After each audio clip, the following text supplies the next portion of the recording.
The Catharian Dominion had ruled the galaxy for 10,000 years. Their ships were made of crystal that could bend light itself. Their weapons could destroy entire planets. Every species in the known galaxy bowed to them. Every species obeyed their laws. Every species paid tribute to the throne world until they met humanity. The Dominion survey drones found human colonies scattered across the Orion Spur. Small worlds with basic technology. Primitive fusion drives, simple plasma weapons. The humans had barely left their home system when the Dominion found them. According to every calculation, every historical precedent, these humans would submit within days. They always did. The Dominion sent their standard first contact package. It contained one simple message translated into mathematical language that any spacefaring species could understand. The message said, "You are now part of the Catharian Dominion. Prepare for integration. Resistance will result in extermination." The humans sent back a message of their own. It was even simpler. "No, leave us alone." On the throne world, the Emperor himself laughed when he heard this. A primitive species daring to refuse the Dominion? It was almost charming in its stupidity. He ordered the Third Fleet to the human territories. 300 warships would be more than enough to handle a few backward colonies. Admiral Thexvara commanded the Third Fleet from her flagship, the Crystal Spear. She had fought in 20 campaigns across the galaxy. She had brought 40 species into the Dominion's embrace. This would be her easiest victory yet. The fleet emerged from hyperspace at the edge of human territory.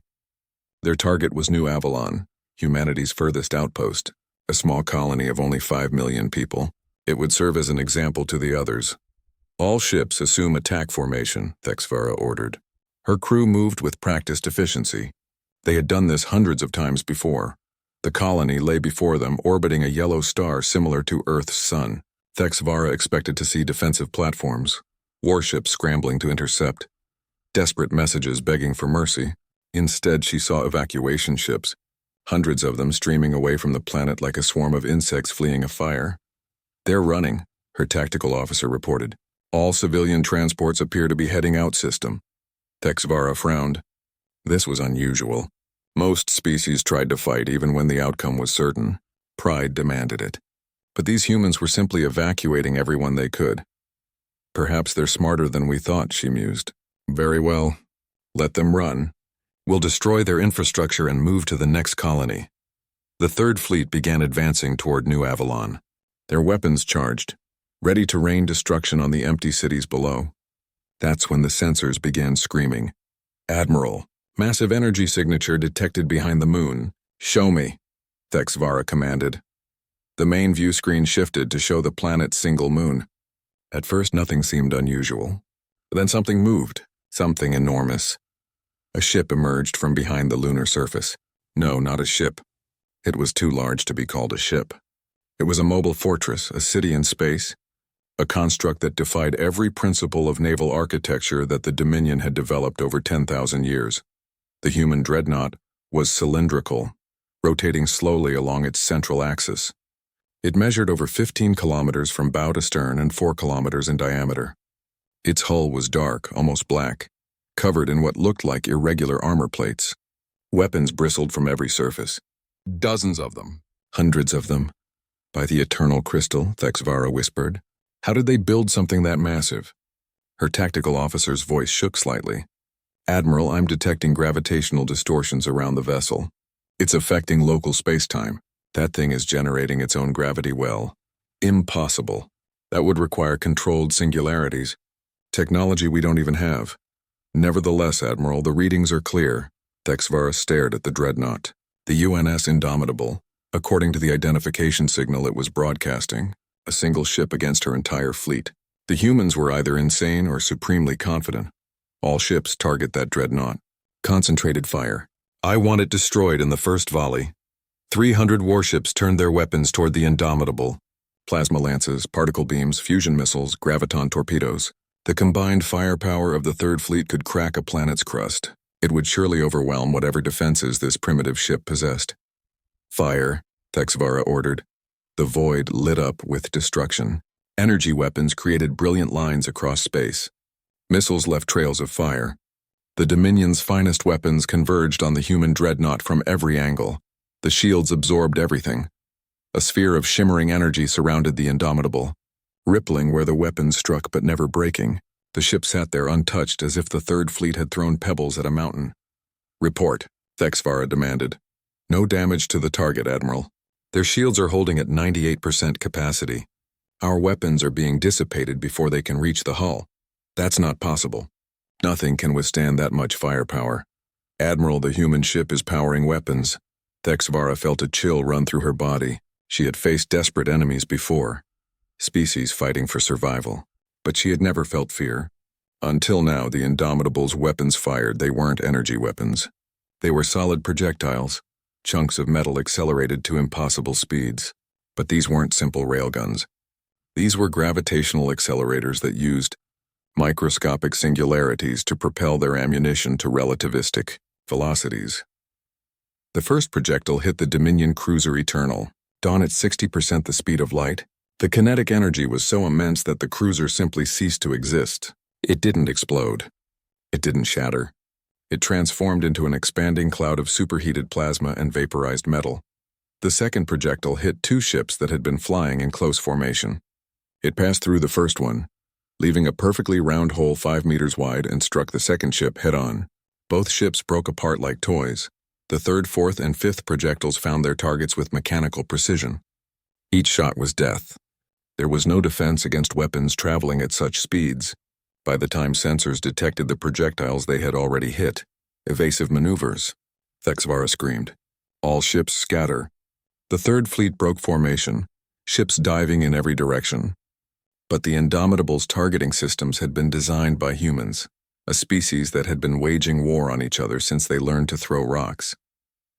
The Dreadnought's fire control was centuries beyond anything the Dominion possessed. More projectiles lanced out. Each one found a target.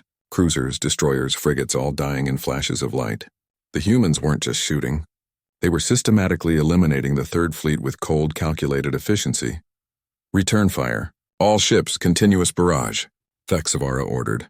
The Dominion ships unleashed everything they had. The space around the Indomitable became a storm of energy and explosions. Surely no shield could withstand such punishment indefinitely. The human Dreadnought kept firing. Thexvara watched her fleet die. Ships that had served the Dominion for centuries, crews that had families waiting at home, all snuffed out by this monster. This impossible, terrible monster that humanity had created. "Admiral, we've lost over 40 ships. Casualties are in the tens of thousands, I can see that," Thexvara snapped. Her hands gripped the command chair so hard her knuckles turned white. "Focus fire on a single point. Overwhelm their shields through concentration." Half the remaining fleet redirected their weapons to a single section of the Indomitable's shields. For a moment, Thexvara saw the shields flicker. The intensity of their fire was finally having an effect. Then the Indomitable launched its attack drones. Ports along the Dreadnought's hull opened, and thousands of small craft poured out. They moved with impossible agility, darting between Dominion ships, targeting engines and weapon systems with precision strikes. Each drone was barely 3 meters long, but they carried plasma cutters that could slice through Dominion armor like it was paper. "They're everywhere," her tactical officer reported. "We can't target them all. Use point defense systems." "We're trying, Admiral, but they're too fast, too maneuverable. It's like they know where we're going to shoot before we do." Because they did. Each drone was controlled by an uploaded human consciousness, a volunteer who had chosen to leave their body behind and become a weapon. They thought faster than any biological being could, reacted with inhuman speed, and fought with the determination of people defending their homes. The crystal spear shuddered as a drone attached itself to the hull. Thexvara felt the vibration through her chair as it began cutting into the ship's armor. "Security teams to hull breach section Gamma 7. More ships died." The Eternal Vigilance exploded when a kinetic round hit its reactor. The steadfast defender broke in half under sustained fire. The pride of Catharia simply vanished, there one moment and gone the next. Thexvara realized with growing horror that they couldn't win this battle. One ship, one human ship, was destroying the Third Fleet. "All ships, retreat. Emergency hyperspace jump." "Admiral, we need time to calculate safe jump coordinates. Calculate while moving. Get us out of here now." The surviving ships of the Third Fleet turned and ran. They scattered in every direction, each captain desperate to save their crew. The Indomitable didn't pursue. It simply sat there, its weapons falling silent as it watched them flee.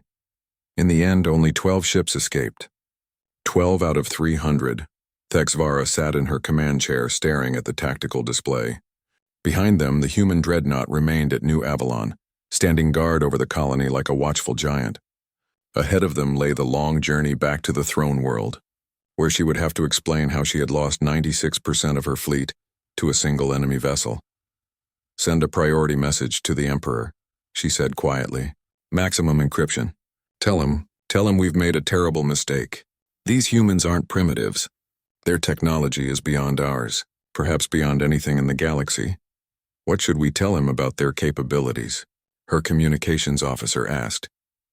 Thexvara thought about the Indomitable, about its impossible size, its impenetrable shields, its terrible weapons. She thought about the drones controlled by uploaded human minds that fought with inhuman precision. She thought about a species that could build such a thing in secret, that could hide such power until the moment they needed to reveal it. "Tell him," she said slowly, "that the humans are different. Tell him they've been preparing for us. Tell him that if we go to war with them, we might actually lose." The communications officer looked at her in shock. The Dominion had never lost a war, not in 10,000 years. The idea was unthinkable, but Thexvara had seen what she had seen.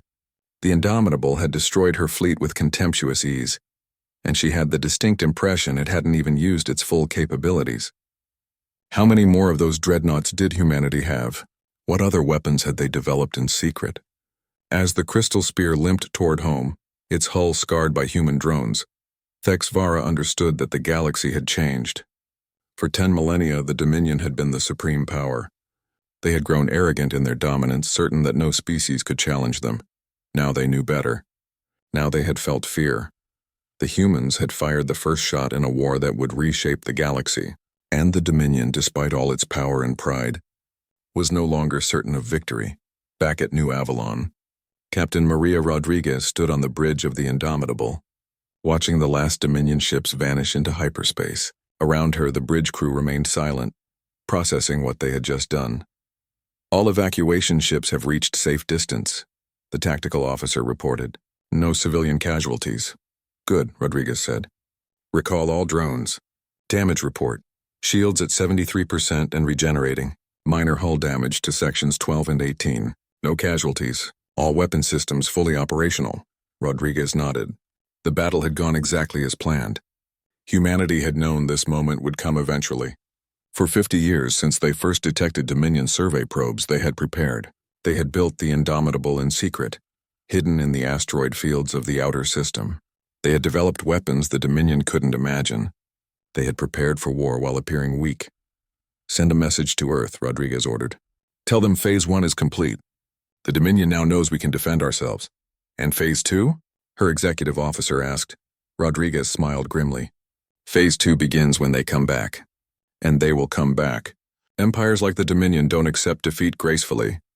She looked out at the stars, at the vast galaxy that had been ruled by the Catharian Dominion for so long. That reign was ending, whether the Dominion knew it yet or not. Humanity had come to the galaxy. And nothing would ever be the same. The Emperor's throne room was carved from a single piece of crystal that had grown for 1,000,000 years beneath the crust of Catharia Prime. It reflected light in ways that hurt the eyes of lesser beings, creating rainbow patterns that shifted and changed with every movement. The Emperor himself sat upon a throne of black diamond, wearing robes woven from threads of pure light. Before him knelt Admiral Thexvara, her head bowed in shame. "Explain to me," the Emperor said, his voice quiet and cold, "how you lost 288 ships to a single enemy vessel." Thexvara raised her head. Her face was pale, her eyes haunted by what she had witnessed. "Your Majesty, the humans have technology we cannot explain. Their ship was enormous, larger than anything we've ever built. Their weapons moved at relativistic speeds. Their shields absorbed our entire fleet's firepower without failing." "Impossible," declared Grand Admiral Korath, standing beside the throne. He was old, even by Catharian standards, with crystalline growths along his jaw that marked his centuries of service. "No species developed such technology without the Dominion's knowledge. We monitor all spacefaring civilizations. They hid it from us," Thexvara said. "The humans appeared primitive, but they were preparing. Building in secret, waiting. The Emperor leaned forward. You're telling me that a species we discovered less than a year ago has surpassed our 10,000 years of technological development? I'm telling you what I saw, Your Majesty. The Indomitable destroyed my fleet like it was nothing. Like we were insects to be swatted aside, a murmur ran through the assembled nobles and military officers. Fear, doubt. These were emotions the Dominion's elite rarely felt. Show us, the Emperor commanded. Thexvara stood and activated a holographic projector, the throne room filled with images from the battle, the Indomitable emerging from behind the moon, the failed attack by the Third Fleet, the terrible efficiency of the human weapons, ship after ship dying in flashes of light. The assembled Catharians watched in silence. When the recording ended, no one spoke for a long moment. Finally, the Emperor stood. We will assemble the combined fleet. Every ship, every weapon, every resource the Dominion possesses. We will crush these humans and remind the galaxy why we rule.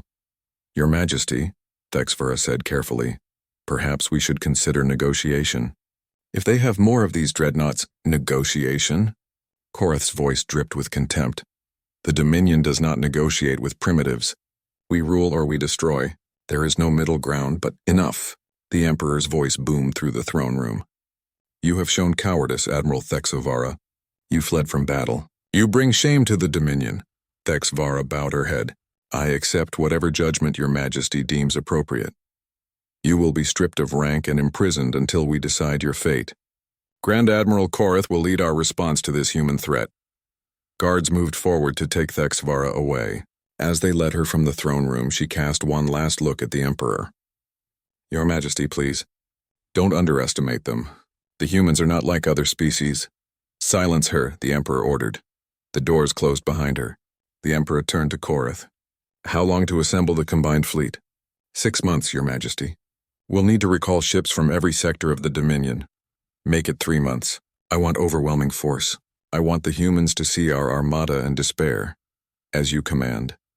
Far across the galaxy, in a conference room on Earth, humanity's leaders gathered. They came from every nation, every culture, united by a common purpose. President Chen of the United Earth Government stood at the head of the table. The Dominion knows about the Indomitable now, she said. Captain Rodriguez's battle report indicates they'll be back with a much larger force. How many ships can they muster? Asked General Thompson, head of United Earth Defense Forces. Intelligence estimates anywhere from 2,000 to 5,000 warships. They're going to throw everything they have at us. Silence greeted this announcement. 5,000 ships. Even with the Indomitable's demonstrated capabilities, those were daunting odds. How many dreadnoughts do we have operational? Asked Director Yamamoto of the Shipbuilding Commission. The Indomitable, obviously. The Defiant finished trials last month. The Unconquerable and the Relentless will be ready in 6 weeks. The Dauntless in 3 months. 5 dreadnoughts against thousands of Dominion ships, muttered Ambassador Williams. Are we sure this is a fight we can win? President Chen smiled. We're not going to fight them the way they expect. The Dominion has ruled for 10,000 years using the same tactics, the same strategies. They're predictable. We're not. She activated a holographic display showing the star systems between Earth and Dominion space. We've been planning for this since the day we detected their survey probes. We know where they'll come from. We know the routes their fleets must take, and we've prepared some surprises. What kind of surprises? Asked General Thompson. Every kind. Minefield Ds that look like asteroid belts. Autonomous weapons platforms disguised as space debris. Cyber warfare programs designed to infiltrate their command systems. We're going to turn their own technology against them. Dr. Sarah Chen, no relation to the president, stood up. She was the chief scientist behind the Dreadnought program. The Dominion ships use quantum entanglement for communication. We've developed a virus that can piggyback on those signals. Once it's in their network, we can feed them false information, shut down their weapons systems, even turn their ships against each other. Is that ethical? Someone asked. Is trying to conquer us ethical? President Chen shot back. The Dominion gave us 2 choices, submit or die. We're choosing a third option, resist. And we're going to use every advantage we have. General Thompson nodded slowly. The Dominion thinks war is about bigger ships and bigger weapons. They don't understand that war is about will, strategy, and adaptability. Humanity has been fighting wars since we lived in caves. We've learned things about combat that they've never had to consider. Exactly, President Chen agreed. They've fought 40 species before us. 40 species that all followed the same basic pattern. Meet the Dominion fleet in open space, exchange fire until one side breaks. We're not going to do that. What's our strategy? Asked Ambassador Williams. Asymmetric warfare. We hit them where they're weak. We avoid direct confrontation until we've whittled down their numbers. We make them paranoid, uncertain, afraid. And when they're demoralized and disorganized, we hit them with everything we have. You're talking about a guerrilla war in space, Thompson said, impressed. No one's ever tried that on an interstellar scale. No one's ever had to. But humanity's good at improvising. Good at adapting. That's our real advantage. Not the dreadnoughts, not the fancy weapons. Our advantage is that we never stop learning, never stop changing our tactics. Director Yamamoto cleared his throat. There's another factor to consider. The Galactic Council. Everyone turned to look at him. The Council was the Dominion's way of managing its conquered species. 43 different civilizations, all subordinate to Catharian rule. What about them? President Chen asked. Our intelligence suggests many of them resent Dominion rule. They stay loyal out of fear, not devotion. If we can demonstrate that the Dominion can be beaten, they might rebel. Ambassador Williams finished. Turn this into a multi-front war. Exactly. The Dominion has enemies. They just don't know it yet because those enemies are too scared to act. But if we shake the foundations of Dominion power, President Chen nodded slowly. We need to make contact with these other species carefully, quietly. Find out who might be sympathetic to our cause. That's a dangerous game, warned Thompson. If the Dominion finds out we're trying to subvert their client species, they're already coming to exterminate us, Chen pointed out. What more can they do? But you're right, we need to be careful. Ambassador Williams, I want you to handle this personally. Find species that have reasons to hate the Dominion. Offer them hope. What kind of hope? The hope that they can be free. That they don't have to bow to the Dominion forever. Show them what we showed the Dominion at New Avalon. That resistance is possible. Williams nodded. I'll start immediately. Good. Now let's talk about defensive preparations. General Thompson? Thompson brought up a tactical display. We're fortifying every human colony. Planetary shields, orbital defense platforms, ground-based weapons. If the Dominion gets past our fleet, they'll find each world ready to fight. They'll try to blockade us, Dr. Chen added. Cut us off from our colonies, starve us out. Let them try, said President Chen. Every colony has been stockpiling resources. We can hold out for years if necessary. What about civilian morale? Someone asked. People are scared. They've seen what the Dominion did to other species. Then we tell them the truth, President Chen said firmly. We tell them we have a plan. We tell them we can win, and we show them the indomitable. She pulled up footage of the battle at New Avalon, the massive dreadnought, invulnerable, powerful, standing guard over humanity's future. It was a symbol of hope, of defiance, of humanity's refusal to submit. We broadcast this across every human world. We show them that we're not helpless, that we have the power to defend ourselves, that we're not just going to survive, we're going to win. The room filled with determined nods. These were humanity's leaders, and they had made their choice. They would not submit. They would not surrender. They would fight using every weapon, every tactic, every advantage they possessed. Meanwhile, on dozens of worlds across the galaxy, other species watched the situation develop with interest. The Vrin Collective, insectoid beings who had been conquered 3,000 years ago. The Thal Confederacy, aquatic creatures who remembered when their oceans ran red with Dominion attacks. The Morthus Republic, silicon-based life forms who had seen their crystalline cities shattered by Catharian weapons. All of them had submitted to the Dominion. All of them had learned to live under Catharian rule, but none of them had forgotten. None of them had forgiven. Now, for the first time in millennia, there was hope. A primitive species from a backwater region of the galaxy had done the impossible. They had made the Dominion bleed. They had shown that the Emperor's power was not absolute. Ambassador Quintel of the Vrin Collective sat in his chamber, watching the footage of New Avalon over and over. The human dreadnought destroying Dominion ships, the mighty Third Fleet shattered and scattered. Perhaps, he whispered to himself, perhaps the age of the Dominion is ending. It was a dangerous thought. A treasonous thought, but also, for the first time in 3,000 years, a hopeful thought. Across the galaxy, the pieces were moving into place. The Dominion was gathering its forces, preparing to crush humanity with overwhelming power.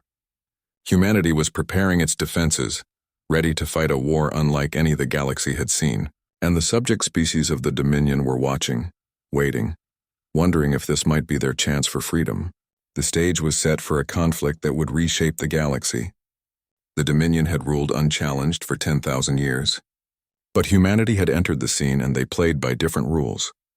The old order was crumbling. A new age was beginning, and at the center of it all stood the Indomitable and her sister ships, symbols of humanity's determination to remain free. The galaxy was about to discover what happened when you threatened humanity's survival. They were about to learn that humans, when pushed to the edge, didn't break. They pushed back, harder. The Dominion had started this war. Humanity would finish it. The Galactic Council chamber was a massive sphere, large enough to hold representatives from all 43 member species. Each delegation had their own section, designed to accommodate their particular biology. The Vryn needed low gravity. The Thul required water-filled chambers. The Morthis sat on platforms of pure silicon, warmed by heat lamps. At the center of it all hung the Dominion seat, elevated above the others. A reminder of who truly ruled here. Ambassador Kintel of the Vryn Collective watched as the chamber filled. This was an emergency session called by the Emperor himself. Everyone knew what it would be about. The humans, the battle at New Avalon, the impossible defeat of the Third Fleet. The murmur of conversation died as the Emperor's holographic projection appeared. He looked even more imposing than usual, his crystalline features sharp and cold. Members of the Council, he began. You have all heard about the incident at New Avalon. A human vessel attacked our Third Fleet, destroying nearly 300 ships. Incident. Kintel almost laughed at the word. It was a massacre, a humiliation. But the Emperor couldn't admit that, could he?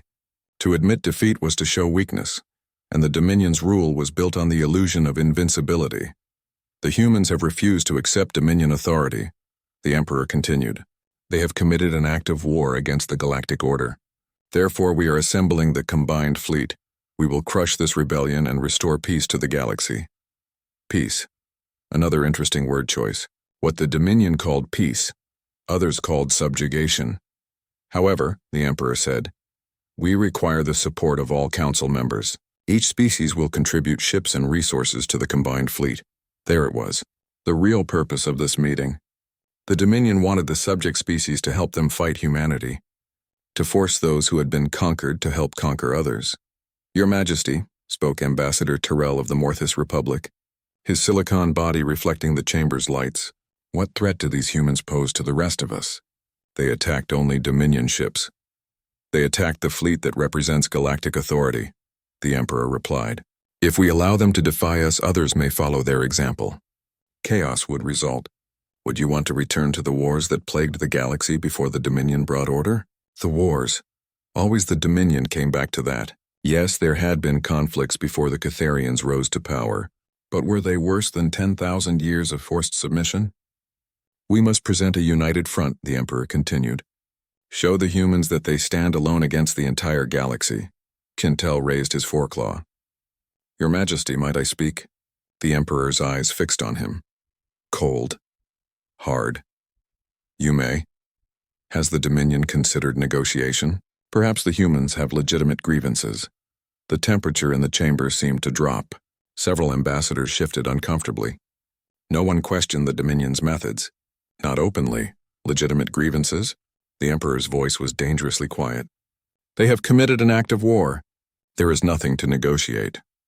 With respect, Your Majesty, they responded to an invasion of their space. One might argue they were defending themselves. Ambassador Kintel, the Emperor said slowly, are you suggesting the Dominion was wrong to offer these humans the benefits of membership in our great civilization?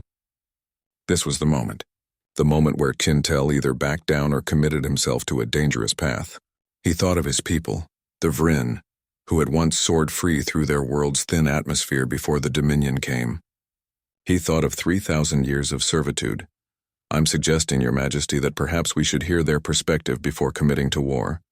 The chamber erupted, voices raised in shock, fear, and in a few cases quiet agreement. The Emperor held up a hand for silence. The council will vote, he declared. Those in favor of supporting the combined fleet with ships and resources indicate now. 28 hands, claws, tentacles, and appendages rose. The majority of the council voting to support the Dominion out of fear or genuine loyalty. Those opposed? Shintel raised his foreclaw. Slowly, carefully, 6 others joined him. The Thal Confederacy, the Morthus Republic, 4 others who had suffered under Dominion rule and dared for the first time to show it. Abstaining? 8 more. Species too afraid to oppose the Emperor but unwilling to actively support another conquest. The motion passes, the Emperor announced. Those who voted against will be noted. Those who abstained will be given one more chance to demonstrate their loyalty. It was a threat, barely veiled. Support us or face consequences. This session is concluded. Grand Admiral Koreth will contact you with specific requirements for your contributions. The Emperor's hologram vanished. The chamber slowly emptied, ambassadors hurrying back to their ships and worlds. Kintel remained in his seat knowing what came next. A Dominion guard approached. Ambassador Kintel, you are to come with us. Am I under arrest? You are being detained for questioning regarding your loyalty to the Dominion. So it begins, Kintel thought. He stood and followed the guards, aware that he might never leave Dominion custody. But he had spoken his truth. For the first time in 3,000 years, Vryn had defied the Emperor. It felt good. While the Council dealt with its divisions, humanity was receiving an unexpected visitor. The merchant ship appeared at the edge of human space, broadcasting a message in several languages until the humans responded. This is Captain Rodriguez of the UNS Indomitable. Identify yourself. I am Captain Velcara of the independent trader Wandering Star. I come bearing information that may interest your government. What kind of information? The kind that could save your species. May I approach? I am unarmed and mean no harm. Rodriguez considered. It could be a trick, a Dominion spy ship, but the vessel was small, clearly civilian, and their sensors showed no weapons. You may approach. Any hostile action will result in immediate destruction. Understood. An hour later, Captain Velcara stood in the Indomitable's conference room. She was Thal, her body encased in a water-filled environment suit that allowed her to function in the ship's atmosphere. Her species looked like nothing so much as Earth's Octopi, but larger and with more complex eyes. Thank you for seeing me, she said, her translator rendering her burbling speech into English. You said you had information, Rodriguez replied. I do. About the combined fleet, about the council vote, about species that might support humanity. Rodriguez leaned forward. Go on. The Emperor demanded all council members contribute to his fleet. Many agreed out of fear, but some voted against. The Vryn, the Thal, the Morthus, and others. They don't want to help conquer you. Why tell us this? Velcara's tentacles writhed, a gesture the translator interpreted as frustration. Because I'm tired of living under the Dominion's rule. Because my people remember when we were free. Because you did what no one else has dared to do in 10,000 years. You fought back and won. We won one battle, Rodriguez cautioned. You did more than that. You showed the galaxy that the Dominion can bleed. You gave us hope. Rodriguez studied the Thal captain carefully. What exactly are you proposing? An alliance. Not openly, not yet, but information sharing, coordination. There are others like me scattered across the galaxy. Traders, smugglers, explorers, people who move between worlds and hear things. We can be your eyes and ears. Tell you where the Dominion fleets are moving, what their plans are. In exchange for what? In exchange for freedom. When you win, if you win, remember that some of us helped you. Help us throw off the Dominion's rule. That's a big if, Rodriguez said. But it's more than we've had before. You're our only hope, Captain. You and your dreadnoughts. Will you accept our help? Rodriguez thought about the combined fleet being assembled. Thousands of ships converging on human space. They would need every advantage they could get. I'll need to clear this with Earth Command. But yes, I think we can work together. Welcome to the Resistance, Captain Velcara. The Thol's tentacles brightened in color, a sign of happiness. You won't regret this. Word of the secret alliance spread quietly through the network of independent traders and sympathetic species. Information began flowing to humanity. Fleet movements, supply routes, technological specifications, everything that might help them survive the coming storm. The Dominion, meanwhile, gathered its forces. Grand Admiral Koreth stood on the bridge of his flagship, the Emperor's will, watching as ship after ship arrived at the staging point. Cruisers from the core worlds, Destroyers from the frontier sectors, battleships that had enforced Dominion rule for centuries. Current fleet count, he asked. 3,147 ships, Admiral. With more arriving daily. Korath nodded. The largest fleet ever assembled in Dominion history. More than enough to overwhelm any defense, even those impossible human dreadnoughts. When do we depart? 2 weeks, Admiral. We're still waiting for the contributions from the Council species. Forget them. We have enough. Plot a course for the human home system. We'll destroy their shipyards first, then their colonies, then their homeworld if necessary. A complete extermination, sir? If they won't submit, they don't deserve to exist. The Emperor's orders are clear. The officer nodded and moved to carry out his commands. Korath returned to studying the tactical displays. He had fought in 100 campaigns. This would be his greatest victory. The humans would learn what happened to species that defied the Dominion. On Earth, alarms began sounding. The Dominion fleet was coming. Surveillance systems detected them moving toward human space. A massive armada of ships that would arrive in a matter of weeks. President Chen convened her war council. This is it, she said. Everything we've planned for, everything we've built, it comes down to this moment. What are our numbers? Asked General Thompson. 5 dreadnoughts fully operational. The indomitable, defiant, unconquerable, relentless, and dauntless, plus 200 support vessels, destroyers, frigates, supply ships. Against 3,000 Dominion ships, someone muttered. Against 3,000 predictable ships, Chen corrected. Ships that will come at us expecting a traditional engagement. Ships whose tactics haven't changed in millennia. Dr. Sarah Chen pulled up a star map. We've identified the most likely approach vectors. The Dominion fleet will have to come through the Judgment's Edge system. It's the only route with enough stable jump points for a fleet that size. And we've prepared Judgment's Edge? Thompson asked. Oh yes. We've been preparing it for months. Autonomous mines hidden in the asteroid belts. Weapon platforms disguised as dead satellites. And a few other surprises I think the Dominion will enjoy. President Chen smiled grimly. Then we make our stand there. 5 dreadnoughts against their entire fleet. We show them that humanity doesn't back down, that we don't submit, that we'll fight for our freedom with everything we have. And if we lose? Someone asked quietly. Then we lose, Chen replied. But we'll make them pay for every inch of space. We'll hurt them so badly that they'll think twice before trying to conquer another species. We'll show the galaxy that humanity went down fighting. We won't lose, Rodriguez said firmly. She had arrived from the Indomitable specifically for this meeting. I've seen what our ships can do. I've seen what our people can do. The Dominion is strong, but we're smart. We're adaptable. We're human. That has to count for something. It counts for everything, President Chen agreed. All right, people. We have 2 weeks to finalize our preparations. Let's make sure the Dominion remembers this battle for the next 10,000 years. The meeting broke up, officers hurrying to their posts. The fate of humanity would be decided at Judgment's Edge. Win or lose, the galaxy would never be the same. In his cell on the throne world, Ambassador Chintel heard about the coming battle. The guards spoke freely around him, not caring what the prisoner heard. They talked about the combined fleet, about the humans, about the easy victory that awaited. But Chintel had seen the footage from New Avalon. He had seen what one human dreadnought could do. And he knew something the guards didn't. That across the galaxy, species were watching this confrontation with hope. That for the first time in millennia, the subject races of the Dominion believed change was possible. The humans would fight, and in fighting, they would shake the foundations of the galactic order.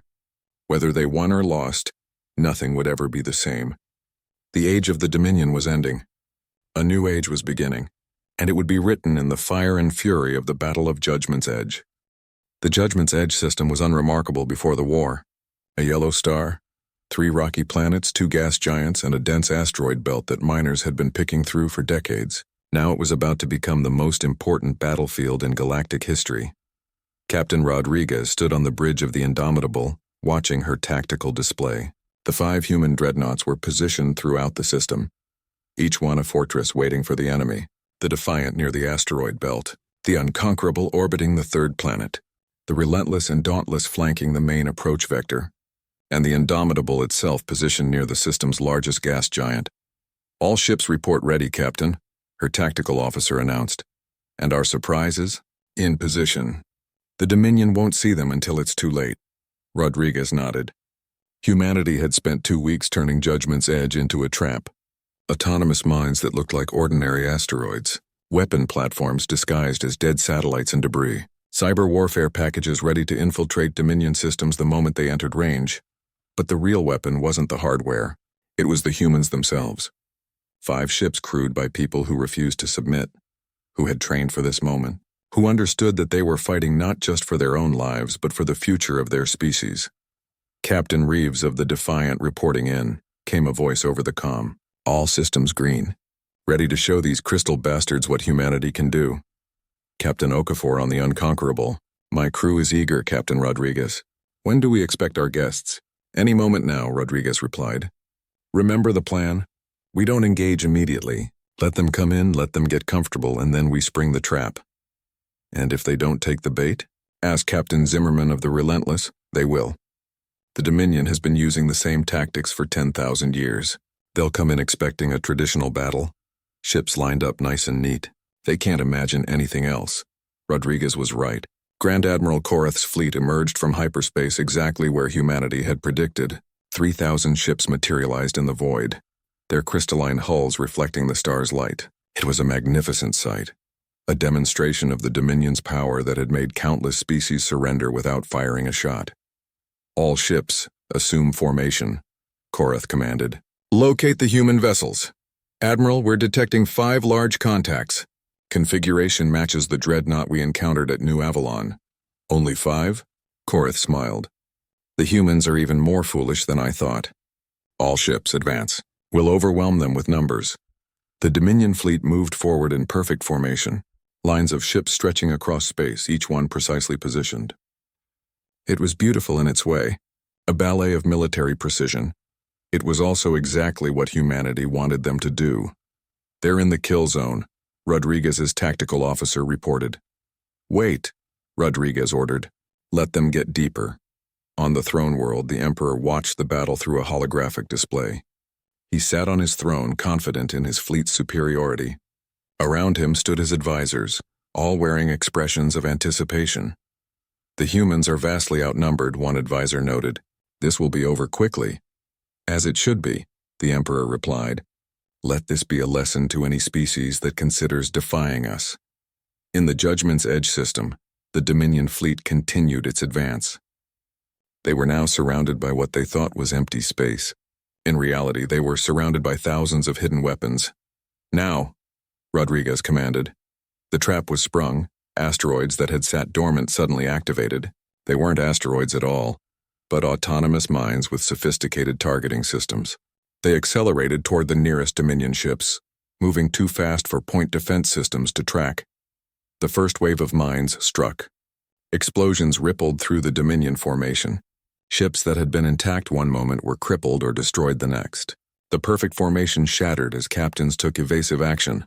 What's happening? Korath demanded. Where are those weapons coming from? They're everywhere, Admiral. The asteroid field, the debris, even some of the planet's moons. They've weaponized the entire system. Return fire. Destroy anything that moves.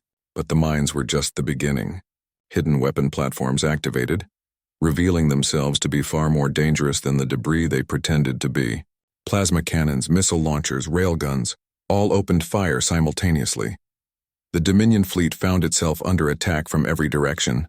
Ships exploded, shields failed. Chaos replaced order as the carefully organized formation broke apart. All ships focus fire on the human dreadnoughts, Korath ordered. Ignore the mines, ignore the platforms. Destroy those 5 ships. The Dominion fleet tried to regroup, turning its massive firepower toward the human dreadnoughts. Thousands of weapons fired at once, a storm of energy and destruction that should have overwhelmed any defense. The dreadnoughts' shields held. Shields at 85% and holding. Rodriguez's tactical officer reported. Regeneration systems are keeping pace with incoming damage. Good, all ships return fire. Weapons free. 5 dreadnoughts opened fire. Their gravitational accelerators launched projectiles at relativistic speeds. Each shot was death. Dominion ships designed to withstand energy weapons had no defense against kinetic strikes moving at significant fractions of light speed. The Defiant fired into the heart of the Dominion formation. Its rounds passed through multiple ships, punching holes that explosively decompressed entire sections. Captain Reeves selected targets with cold precision, prioritizing capital ships and command vessels. The Unconquerable focused on the fleet's flanks, preventing them from encircling the human position. Captain Okafor's crew worked with mechanical efficiency, loading, firing in a rhythm that turned ships into debris clouds. The Relentless and Dauntless worked in tandem, their combined firepower creating a wall of destruction that nothing could pass. Zimmerman and her counterpart, Captain Hassan, had trained together for months. They moved like a single organism, covering each other's blind spots, coordinating their fire to maximize damage. And the indomitable, Rodriguez's ship, struck at the command structure. She had studied Dominion tactics, knew where their flagships would be positioned. Her weapons found them with unerring accuracy. Admiral Korath's flagship is damaged, reported the tactical officer. Direct hit to their command section. Good, Rodriguez said. Let's see how well they fight without clear leadership. On the Emperor's will, alarms screamed. Korath pulled himself from the floor where the impact had thrown him. Half his bridge crew was dead or injured. Fires burned in sections that should have been impossible to ignite. Damage report, he shouted. Shields offline. Main weapons offline. We're venting atmosphere on decks 3 through 7. How many ships have we lost? 400 and counting, Admiral. The mines took out our forward elements. The Dreadnoughts are destroying our capital ships. And something's wrong with our command network. Ships aren't responding to orders. That last part was humanity's cyber warfare in action. The virus that Dr. Chen had developed was spreading through the Dominion fleet's quantum communication network. It fed false information to ship captains, delayed critical orders, and in some cases, shut down weapon systems entirely. The Dominion fleet was tearing itself apart. We need to retreat, Korath, second-in-command, said. Reform outside the system and reassess. Retreat?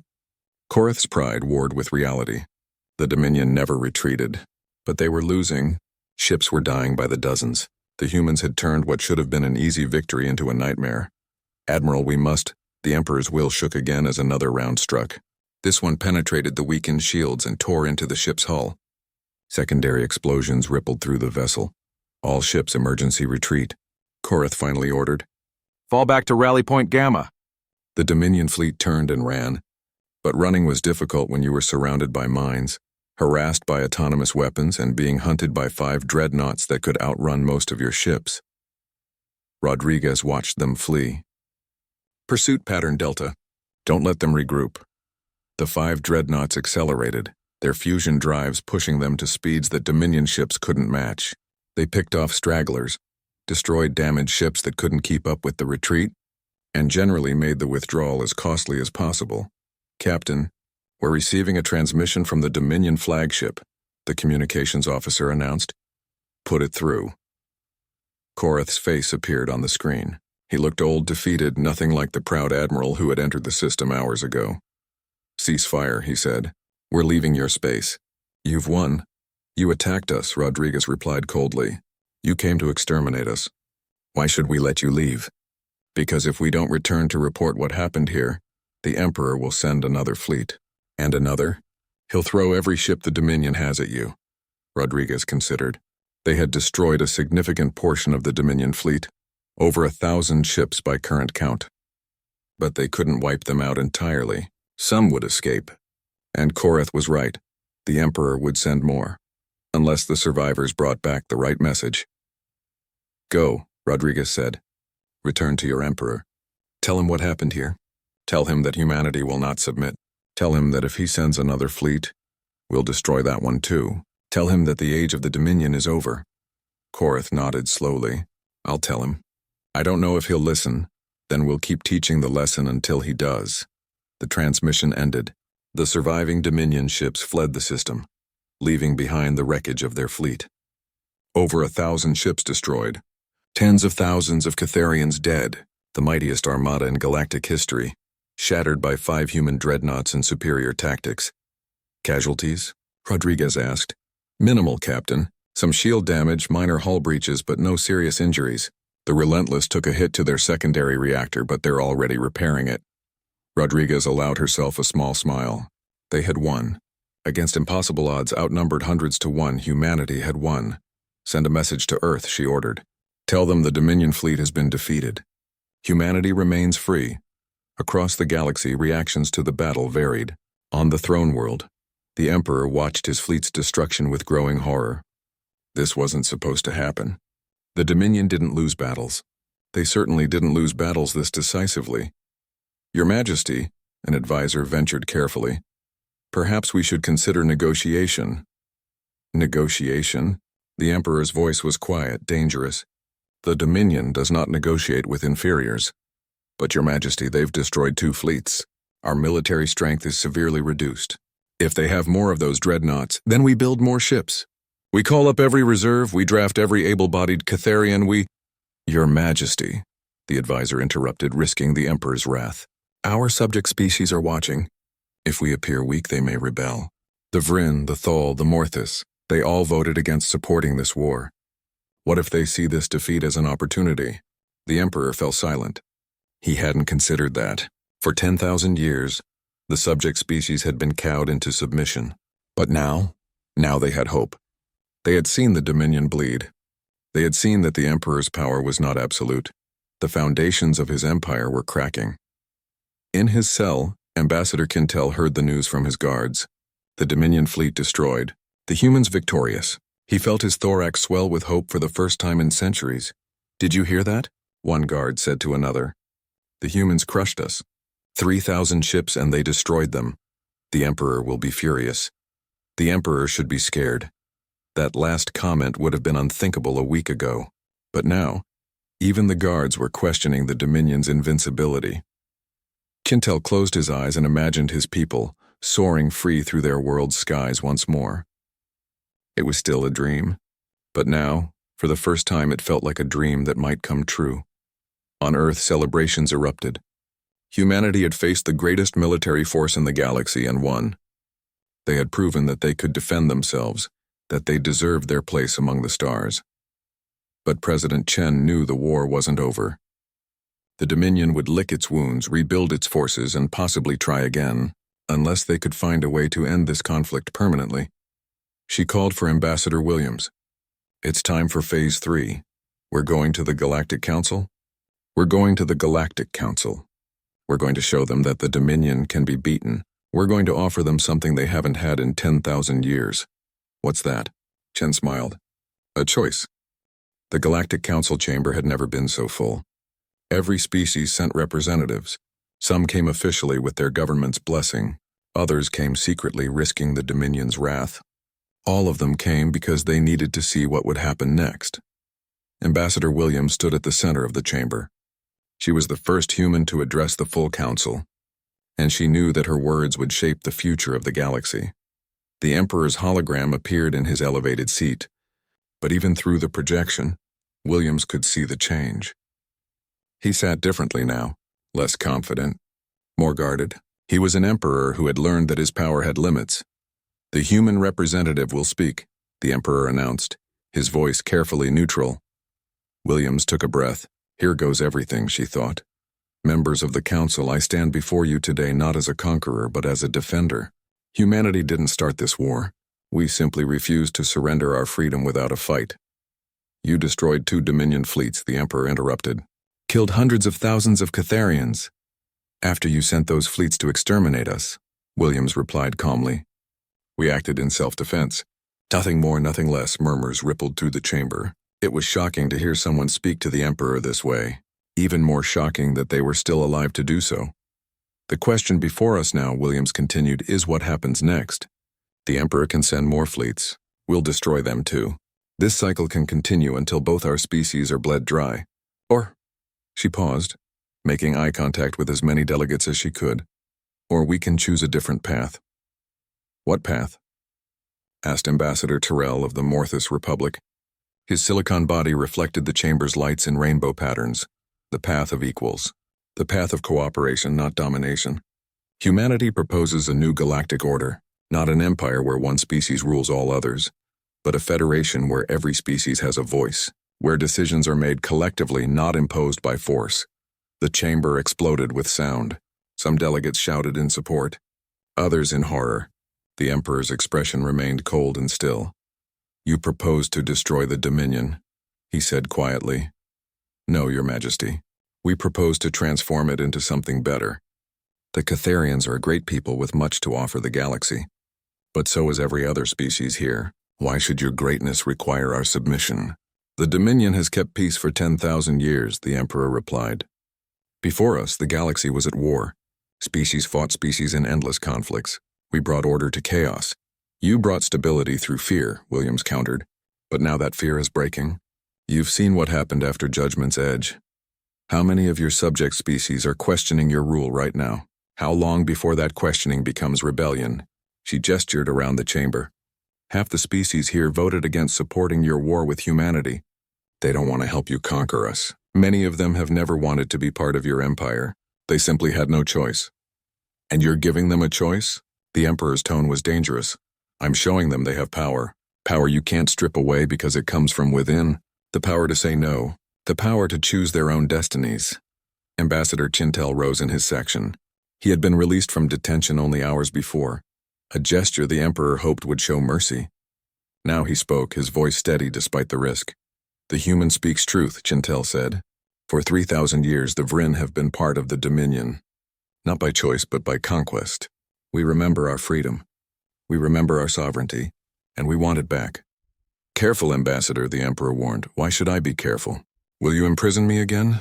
Execute me? You can silence me, Your Majesty. But you cannot silence what I represent. There are billions of Vryn who feel as I do. Billions of Thal, Morthus, and dozens of other species. We are tired of bowing. Other delegates began to stand. Not all of them, but enough. The Thal Confederacy, the Morthus Republic, species that had been conquered centuries or millennia ago, all finding their voices at once. The Emperor looked around his chamber, seeing the unity of his empire crumbling before his eyes. And what of loyalty? What of the oaths your ancestors swore? Oaths given under duress are not binding, William said. You know this, Your Majesty. The only legitimate government is one that rules with the consent of the governed. Then you would see chaos return to the galaxy. No, we would see freedom. There's a difference. The Emperor stood, his holographic form towering over the assembly. I could order the combined fleet's survivors to attack you all. Right now, crush this rebellion before it spreads. You could try, Williams agreed, but it wouldn't work. Even if you destroyed every ship in this chamber, the idea would remain. The idea that the Dominion can be resisted, that freedom is possible. Ideas are bulletproof, Your Majesty. You can't kill them with weapons. For a long moment, no one spoke. The Emperor stood silent, weighing his options. He could order an attack, could try to maintain his empire through force. But Williams was right. The foundation had cracked. The fear that held his empire together was breaking. Finally, he spoke. What exactly do you propose? A constitutional convention. Representatives from every species, including the Catharians, meeting as equals. We draft a new framework for galactic governance. One based on cooperation, not coercion. On consent, not conquest. And if I refuse?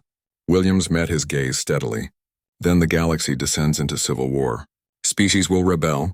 You'll fight on 100 fronts against enemies who have learned from humanity's example. You might win some battles.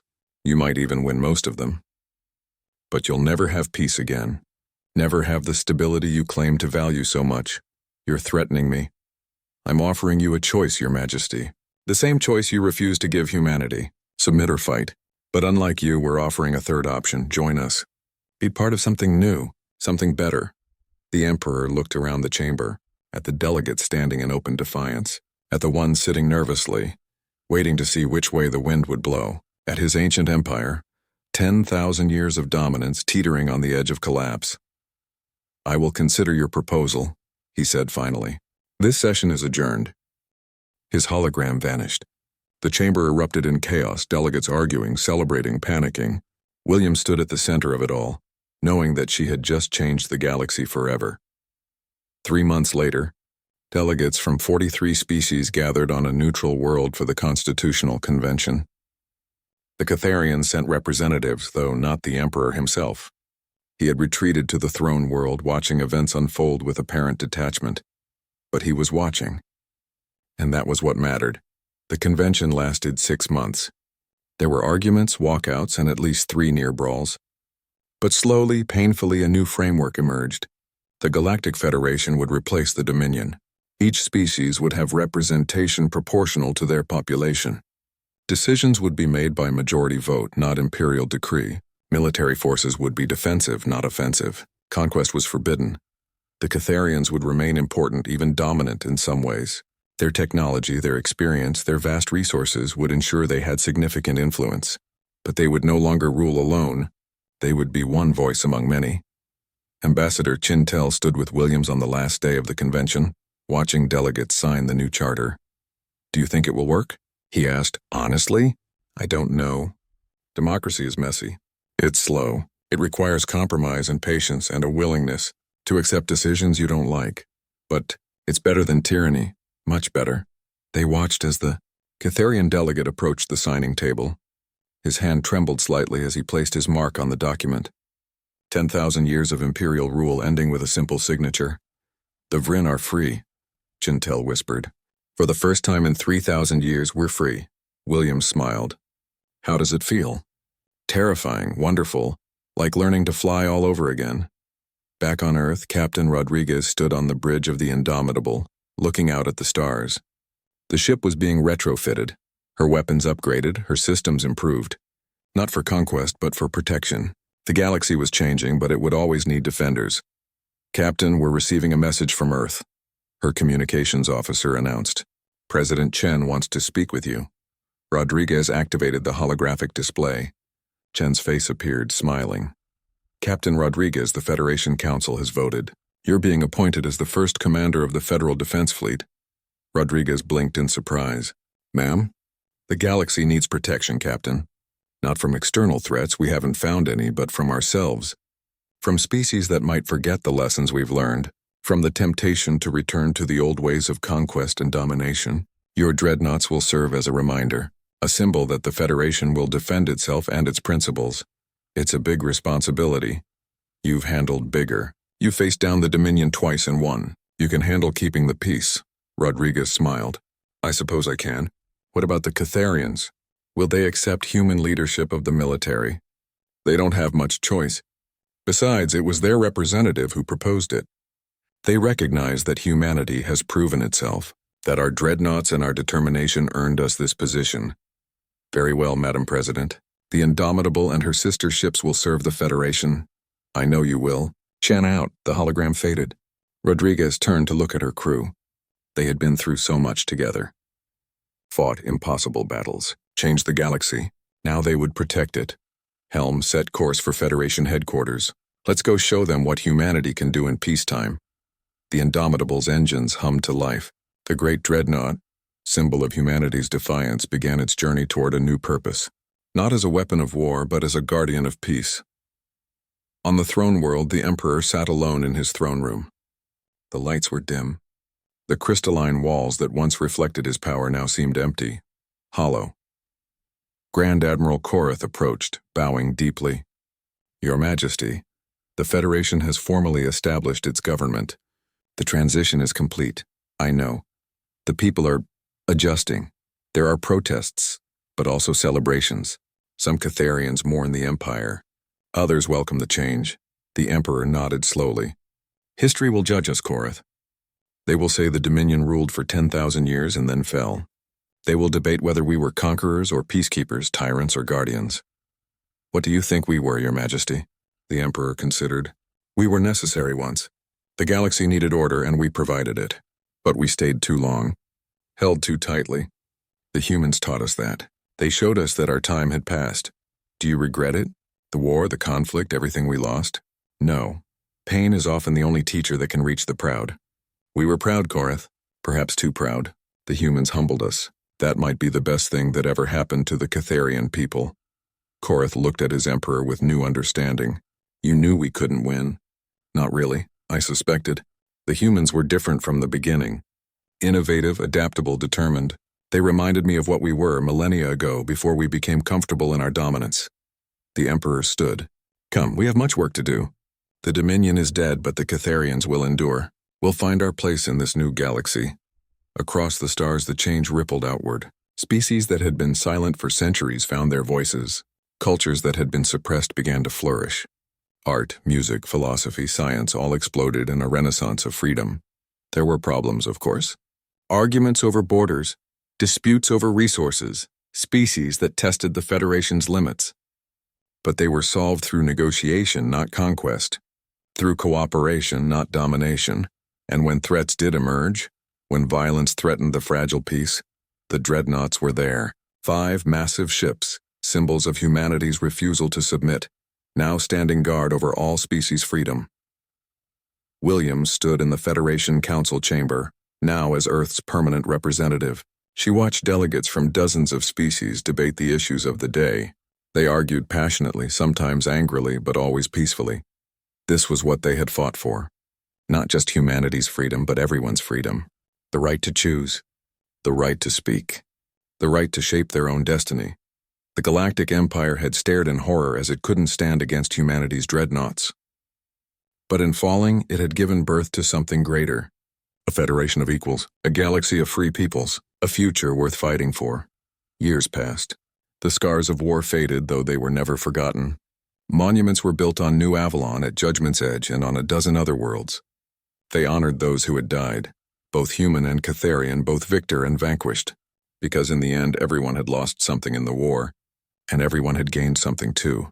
The Vryn learned to fly free again, their skies filled with their people, soaring through the thin atmosphere of their world without fear.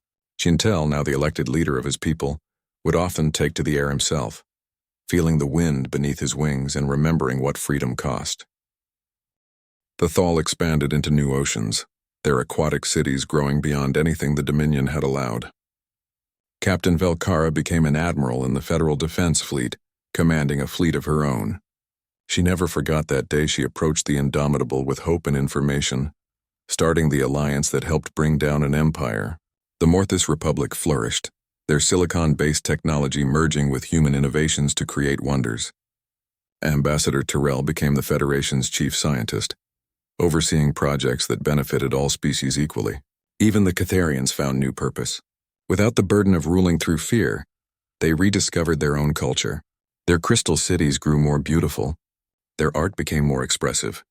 Their people, freed from the necessity of projecting dominance, became more themselves. The Emperor himself stepped down after 5 years, replaced by an elected council. He spent his remaining years writing a history of the Dominion, trying to understand where they had gone wrong and hoping future generations would learn from their mistakes. His final work was titled The Burden of Empire, and it became required reading in Federation schools across the galaxy. Humanity, meanwhile, took to its role as guardian with characteristic determination. The dreadnoughts patrolled constantly, their presence a reminder that the Federation would defend itself. But they also became symbols of hope. When natural disasters struck, dreadnoughts arrived with supplies and aid. When colony ships needed escorts to new worlds, dreadnoughts provided protection. The ships built for war became instruments of peace. Rodriguez served as commander of Federal Defense for 20 years before retiring. She spent her remaining days on New Avalon, the colony her ship had defended. Every day she would walk to the monument that stood where the Indomitable had first revealed itself. Children would gather around her, asking to hear the stories of the war. She always obliged. Not to glorify violence, but to ensure they understood what their freedom had cost, what it would always cost to maintain. Remember, she would tell them, we didn't fight because we wanted to. We fought because we had to, because some things are worth fighting for. Your freedom, your dignity, your right to choose your own path among the stars. Will there be more wars? A young girl asked her once. Rodriguez thought carefully before answering. Perhaps. The galaxy is vast and we don't know what's out there beyond our borders. But if war comes again, it won't be because we sought it. It will be because we refuse to surrender what our ancestors fought to protect. And we'll win, right? Like you did? Rodriguez smiled. If you remember what makes humanity strong. Not our weapons, though they help. Not our ships, though they're magnificent. What makes us strong is our refusal to accept defeat. Our determination to face any challenge. Our certainty that no empire, no force, no power in the universe can take away our freedom, unless we surrender it. The girl nodded seriously, absorbing the lesson. As the years turned to decades and decades to centuries, the Battle of Judgment's Edge passed into legend. The details were debated by historians, the numbers disputed by scholars. But the core truth remained unchanged. Humanity had faced impossible odds and prevailed. Not through superior technology alone, but through courage, creativity, and an absolute refusal to submit. The Dreadnoughts themselves became almost mythical. The indomitable, defiant, unconquerable, relentless, and dauntless were maintained long after more advanced ships were developed. They were too important as symbols to ever retire. Generation after generation of humans served aboard them, each one understanding that they carried more than weapons. They carried humanity's promise to the galaxy, that freedom would always have defenders. On Earth, in the Hall of Heroes in Geneva, 5 statues stood. Each represented one of the Dreadnought captains who had defended humanity at Judgment's edge. Rodriguez, Reeves, Okafor, Zimmerman, and Hassan. They were cast in bronze, larger than life, gazing toward the stars they had fought to remain free to explore. Beneath the statues, an inscription read, "They stood when standing seemed impossible. They fought when victory seemed unthinkable. They proved that humanity, united and determined, could overcome any obstacle. May we never forget their courage, and may we always live up to their example." President Chen, long retired herself, would sometimes visit the monument. She had been there when it was dedicated, watched as the statues were unveiled. She had given a speech about sacrifice and determination, about the price of freedom and the duty to maintain it. But her favorite part of the visit was watching the young people who came to see the monument. Students, tourists, families with children. They would stand before the statues, reading the names, learning the history, and in their eyes Chen saw understanding. They knew what these people had done.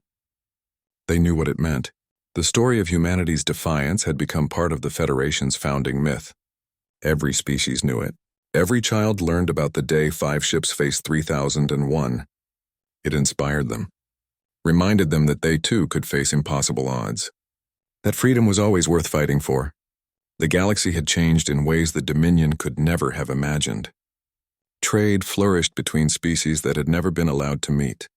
Scientific cooperation led to breakthroughs that benefited everyone. Art and culture from 1,000 worlds enriched each other. The Federation wasn't perfect, no government ever is, but it was better. So much better than what had come before. And at the heart of it all, the lesson humanity had taught. That empires built on fear must eventually fall. That freedom, once tasted, could never be completely suppressed. That even the mightiest force could be overcome by determination, ingenuity, and the refusal to surrender. The Galactic Empire had stared in horror as it couldn't stand against humanity's dreadnoughts. But from that horror, from that defeat had come hope.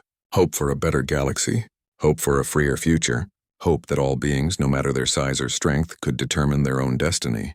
And that hope, once kindled, would burn forever among the stars. The age of empires was over. The age of freedom had begun. And humanity, the species that had sparked that revolution, would always stand ready to defend it. Not as conquerors, but as guardians. Not as rulers, but as equals. The dreadnoughts would patrol forever, silent reminders of what humanity could achieve when pushed to the edge. And the galaxy, free at last, would never forget the species that showed them freedom was possible. That standing up to tyranny was not just possible, but necessary. That 5 ships could change the course of history. That humanity, fuck yeah, would never kneel, it fell. But from its ashes, something better had emerged. Not perfect, never perfect, but better. A galaxy where species worked together, instead of being forced together. Where strength came from unity, not dominance. Captain Rodriguez received a message on her personal comm. It was from a young ensign on the Indomitable, one of hundreds who had volunteered to serve after the war. Captain, I was wondering... Why did you decide to fight? When you first saw the Dominion fleet, you must have known the odds. Why didn't you run? Rodriguez thought about her answer carefully before responding. Because running means accepting their terms. It means letting them define what's possible. Humanity has never been good at accepting limitations. We don't run from impossible odds. We face them. We overcome them. We show the universe that impossible is just a word. And that's why we won. That's why we'll always win, Ensign. Not every battle, maybe, but the war. The long war for freedom, for dignity, for the right to exist on our own terms. That war humanity never loses, because we never stop fighting it. Rodriguez closed the comm and returned to her duties. The Indomitable patrolled its assigned sector, a silent guardian watching over the peace. Around her, her sister ships did the same, each one a testament to human determination. The galaxy had changed. The Dominion had fallen. A new age had begun. And at the heart of it all, humanity stood proud. Not because they were the strongest or the smartest or the most advanced, but because when faced with the choice between submission and resistance, they had chosen to resist. Because when told to bow, they had stood tall. The Galactic Empire had stared in horror as